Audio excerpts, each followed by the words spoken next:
അപ്പൊ നമ്മള് നീ പഠിക്കണം. ഇതെന്താ ഇത്? ചെറിയ ഉള്ളി അല്ല, കുനു കുനു കുനു. എന്തോന്ന്? കുനു കുനു കുനു. പച്ചമുളക് കിരി കിരി കിരി എന്നരിയ. എങ്ങനെ?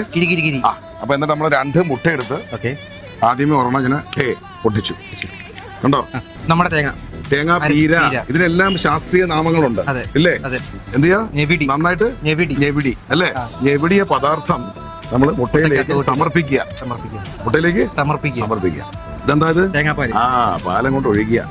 എന്നിട്ട് എന്ത് ചെയ്യാ? മുട്ട അടി. വെന്ത വെളിച്ചെണ്ണ. എന്ത് വെളിച്ചെണ്ണ? വെന്ത വെളിച്ചെണ്ണ ഒഴിക്കുക. മോഹൻലാൽ വരെ ലൈക്ക് അടിച്ച ഇത് ശബ്ദം കേൾക്കുന്നില്ല. അതല്ല, അതാ ഇങ്ങനെ കൂടെ അടിച്ച മുട്ട വാഴയിലോട്ട് ഇങ്ങനെ ഒഴിക്കുകയാണ്. ഉണ്ടോ? മോനെ നമ്മൾ അടച്ച് ഒരു വാസന. എങ്ങനെ? മുറി മൊത്തം എങ്ങനെ? ആ മുട്ടയ്ക്ക് ഒരു അന്തസ് വന്നില്ലേ? അല്ലേ? കൊല്ലത്തോളം ഡയലോഗ് അന്തസ് അല്ലേ? അല്ലേ? എന്റെ മോനെ, വാഴയിലയിൽ പൊള്ളിച്ച മുട്ട എന്റെ അഖിൽ സഹോദരനായി കൊണ്ടുപോയി. പവിത്ര നഷ്ടപ്പെടുന്നതിന് മുമ്പ് കൊണ്ടുപോയി.